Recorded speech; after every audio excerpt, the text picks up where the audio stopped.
Hey people, Eric Leader here. Welcome to my channel. Welcome to my new video. I hope you enjoy it. And if you do, click the like button, share the video, subscribe to my channel, and click the notification bell so you know when I'm posting new material. Let's get right to it and make it happen.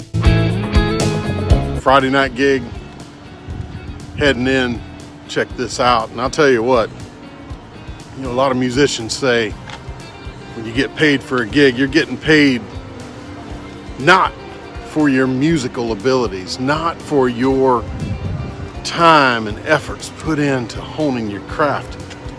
You're getting paid to carry equipment in, set it up. When you're done with a night, tear that stuff down and carry it back out. That's what you're really getting paid for. No. It's not for the hours, the days, the weeks, the months, the years, the decades that you spend honing your craft, be it a guitar or a voice.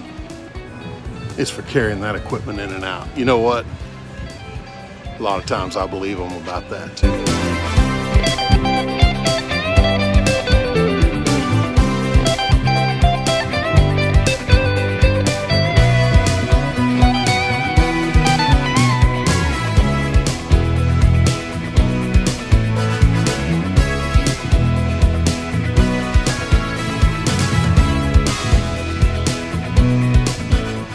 It's time for George Morris and the Lariat Band to tear it up. Let's go, boys!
I have a lot to be thankful for in this holiday season. This week is Thanksgiving week, and I'm thankful for my wife, my friends and family, and people that I'm associated with that enrich my life every day. And some of those people belong in the bands that I play in, and I have a couple of them that I'm going to feature today that I know you're going to enjoy, and I want to just introduce these guys and tell you how much they mean to me, and I'm thankful for them in particular. Thankful for everybody that I work with, but I'm featuring these guys this week. I hope you enjoy it. I'm a bass player. I started playing bass whenever I was 7 years old, just a little young whippersnapper. But, one of the best bass players I got to tell you that I ever had the association with plays in the Lariat Band. And I ain't kidding you, friends. This guy, he's standing right beside me. He don't even know what I'm talking about, man. He's just sitting over there, but I'm getting ready to bring him in here because Brother Donald Farr, this guy right here, man, I'm going to tell you, I enjoy playing. Hey, people. Yeah, right there. He knows what to say. One of the things that's cool to me is gear. I mean, y'all probably can tell that I'm a gearhead. When it comes to guitars and stuff, man, I just love it. Can't get enough of it. But I love it whenever I'm playing with somebody that has some really great gear. Donald uses a great amplifier, but he has a great bass too. If you're a gearhead, you'll know Sadowski. When I say Sadowski, that's what Donald plays. And I wanted to turn it over to him real quick and just, let's find out a little bit about that bass. Where did it come from? What's behind all that? Why is he using the Sadowski? Everybody's using Fenders. The Fender bass, like Elvis used to say, the Fender bass. But Donald plays the Sadowski. That's what he plays. Well, I started with Fenders, played Fenders for years, and it was about 20 years ago that I started playing in a church band and a country band, and that low D became very important. So I said, I better get a five string. And I bought a Fender Jazz 5-string and played it for a year or so. And I was just never happy with the B string, which if you don't know, the B string is the top string, is the big fat string, and what makes a 5-string a 5-string. And it just didn't feel right. It kind of buzzed, and I started looking around on the bass forums to see what was other bass players were using, and Sadowski and Lakeland kept coming up. And eventually I decided, well, I was going to try a Sadowski. You can't go try one in a store, at least not here locally. So I just ordered one unseen, untouched, unplayed, and I got it, and I've been playing it ever since. It's been my main go-to bass. A little bit about Sadowski. It's named for Roger Sadowski, who years ago was the main guitar tech up in New York City. And bass players would take their basses to him to get repaired. I mean, guys who were playing shows and gigs up in New York City. And a lot of them kept asking him to do things to the basses that make them more playable. A variety of things, pickups, neck adjustments, and that sort of thing. And so what he decided to do was make his own jazz bass and incorporate all of his modifications. So active bass, that's big for them is active. That's what a lot of players wanted, and he had. So their active basses just got the coolest neck adjustment you could ever want. You just use an Allen wrench to turn on a wheel to adjust your neck. A lot of good tone options. So just a perfectly great playable bass, and like I said, it's become my go-to, and for almost the last 20 years. What's cool about the Sadowski also, they have a small body. It's a little bit smaller than a jazz bass. People don't realize that, but when you pick one up, it's really comfortable. What I think about it. I mean, the jazz bass is a pretty good size instrument as far as the body of the instrument. The neck length is the same, it's the same scale, but the body is a little bit smaller, so it's kind of cool to have that little difference there from a Fender bass. Hey, thanks for joining me. Thanks for sharing the story of the Sadowski, because, man, Sadowski, that's a good bass right there. Good bass player right here. One of the best.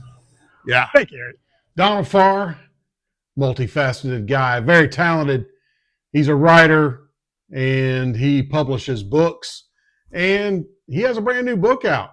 Hey, he's a Mustang guy. This guy's been working with Mustangs for a long time, so if you want a great book to see some stories about the Mustang, there's nobody on this side of Lee, Iacocca that I trust more about my Mustang stories.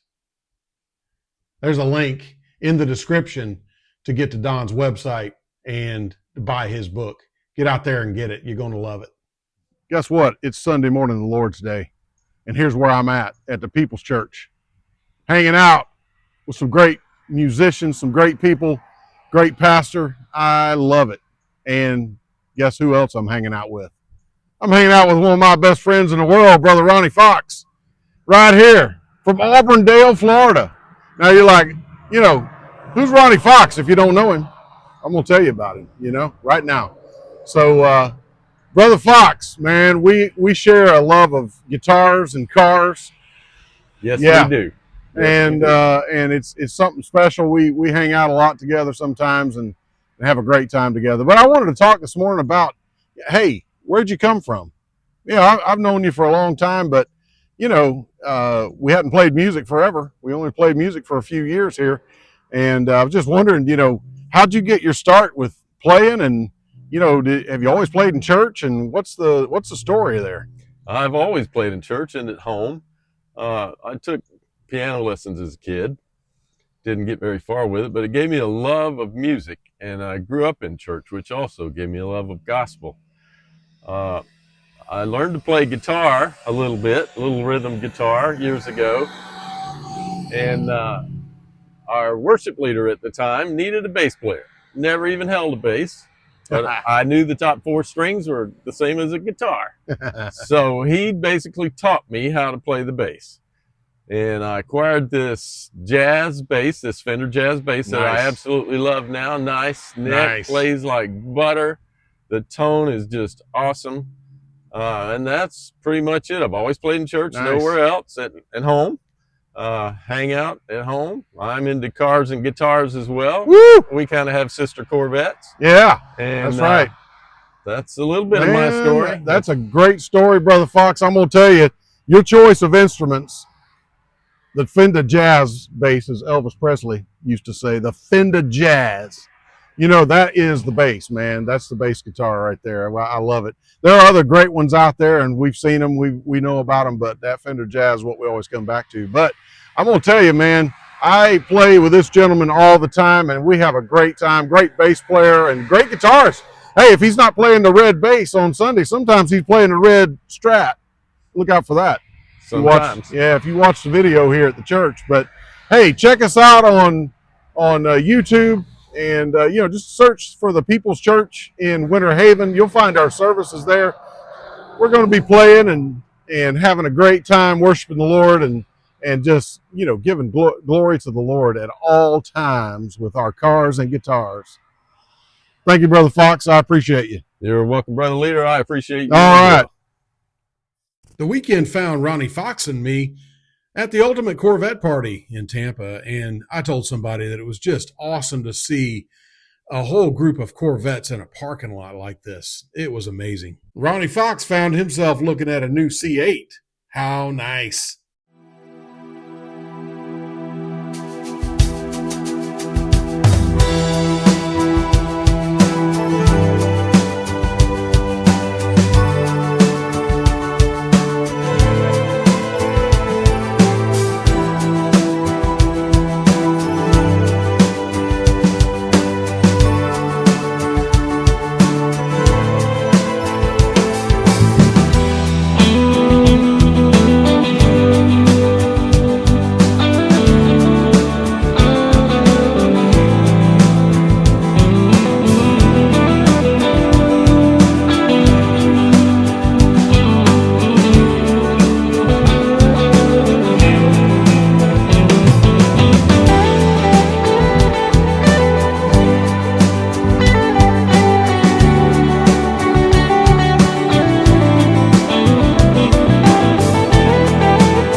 Thank you for joining my video.